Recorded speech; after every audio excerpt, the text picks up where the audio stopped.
Após a polêmica envolvendo o general Gonçalves Dias, o Lula falou sobre o julgamento dos responsáveis pelo 8 de janeiro. Mas o presidente não fez nenhuma menção ao ex-ministro do GSI. Lula participava da apresentação do planejamento orçamentário, mas aproveitou para dizer que cada golpista que participou das manifestações de 8 de janeiro, que culminaram com a invasão dos prédios da Praça dos Três Poderes, será julgado. A gente vai ouvir exatamente o que o Lula disse agora.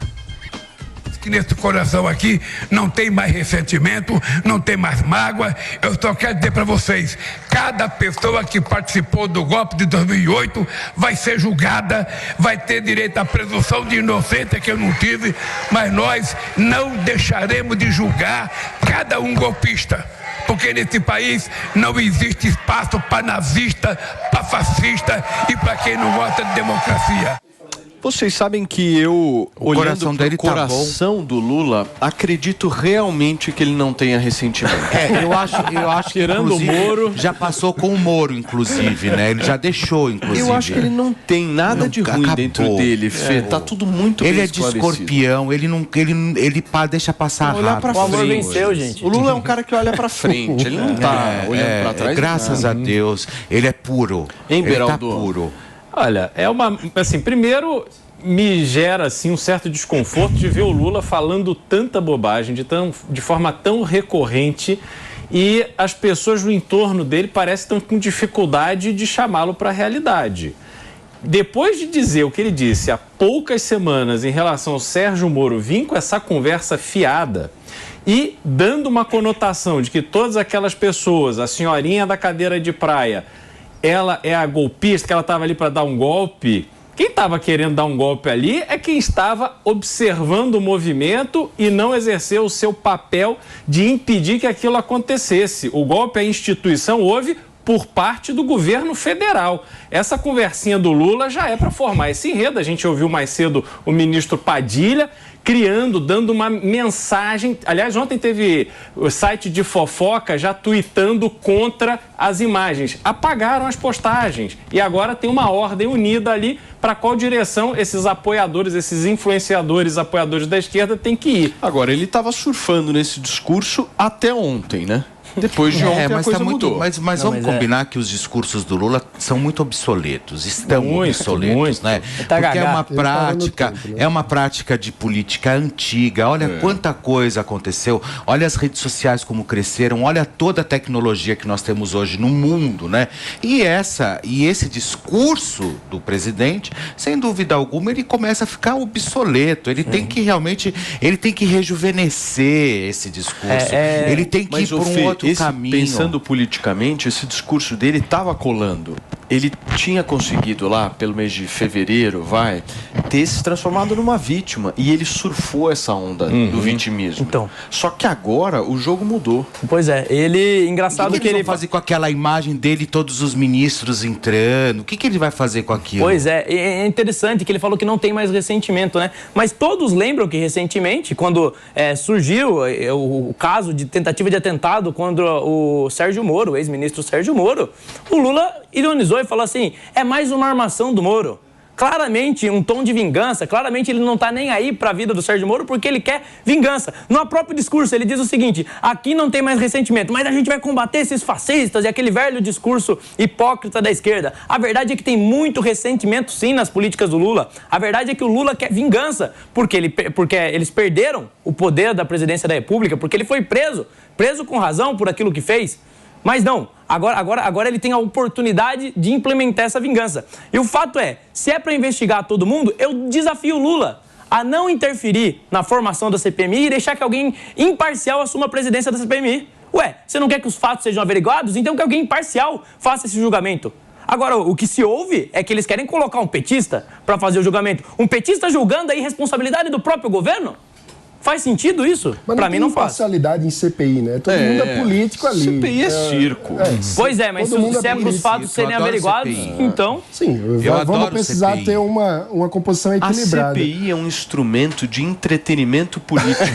Tô te falando sério, porque a CPI é a espetacularização da Paulinho, política. você ainda vai ser governador do Estado. Não vou, meu amor. Não quero isso. Agora, eu quero você eu quero presidente daqui da a República. 20 anos estar batendo um papo com você. Eu quero ser presidente da República. Não, obrigado, meu amor. Obrigado. obrigado. Um ponto que posso te apoiar, mas a gente discute isso depois. Um ponto que o Fê trouxe, que eu acho que é muito pertinente, a gente ainda vai falar muito sobre isso, que é o fato de que o Lula parece que não entendeu o novo momento de comunicações que o mundo vive. Hoje, não sei se vocês receberam um corte, né, da entrevista do Lula na China. Posso só receber quem nos acompanha pelo rádio? Mano, são 11 horas e 35 minutos para vocês chegaram agora. A gente está discutindo um pouquinho sobre essa fala do Lula em relação a tudo que aconteceu ontem, a divulgação das imagens, ele não mencionando no discurso dele que Gonçalves Dias poderia ser culpado, inclusive, pelo dia 8 de janeiro, e o Mano ia trazer um vídeo. Exato. Explica pra gente Tem esse um vídeo. corte de um vídeo, ele teve recentemente na viagem da China, ele deu algumas entrevistas lá. E aí, numa das entrevistas, ele tenta ser simpático com que idioma? O jornalista, ele fala em português e tem um tradutor. Mas ele diz que acompanha pra valer os jogos do campeonato chinês de futebol, porque passa na TV brasileira. Aonde? Ele diz isso na entrevista. Aonde? Exato. Onde que tá passando? Então você vê que nem na Star Plus tem. Ele fez a carreira acostumado a ser um camaleão que tenta agradar a cada público que ele fala. E ele não entendeu que hoje, meu amigo, você não está falando com a TV chinesa que não faz ideia do que está na TV brasileira.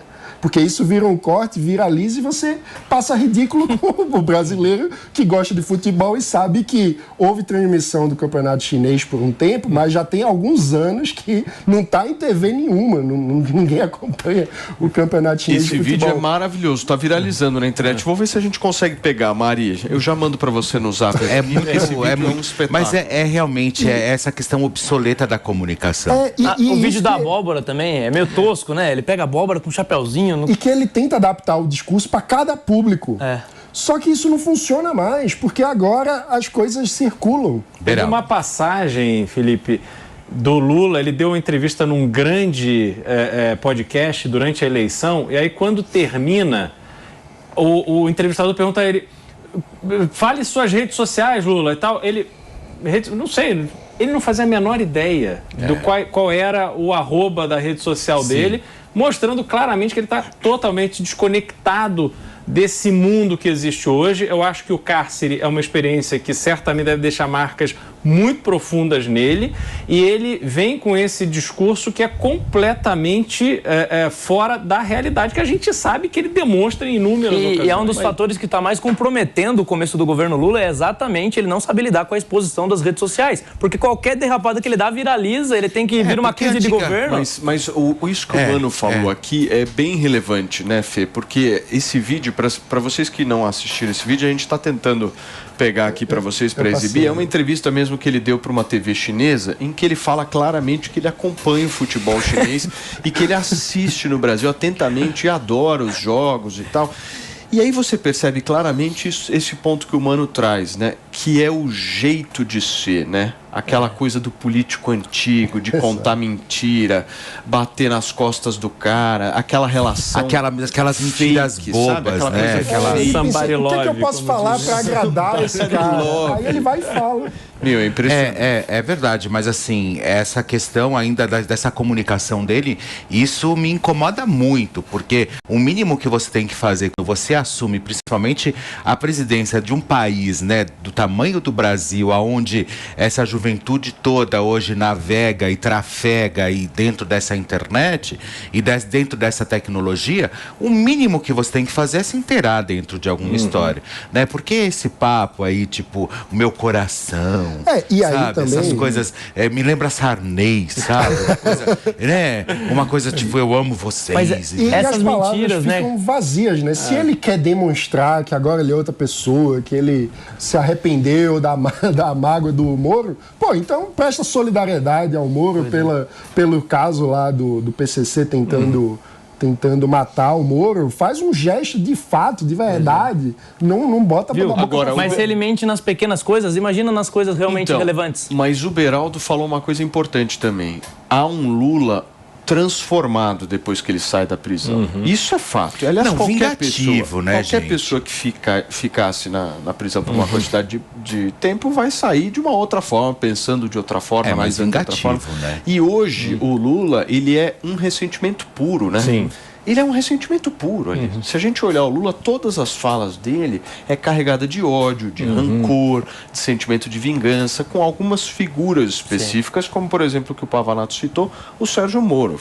Sempre. Você vê que em nenhum momento ele fala assim, guardei no meu coração, né? Que ele fala assim, não quero mais mágoa, tal. Ali ele poderia ter dito o seguinte, olha, inclusive, Sérgio Moro, me desculpe, né? Quando eu falei, inclusive, que você tinha que se ferrar, que não foi essa a expressão que ele usou, quando ele deu a entrevista lá no 267, 247, aí ele pegou e falou o seguinte, né? Eu quero que o Moro, enfim... E aí depois, 2 semanas depois, ele vem falando que o coração, que ele não tem mágoa, então, né? Ele deveria ter pedido, inclusive, desculpa naquele dia. Mas ele está sendo meio inconsistente.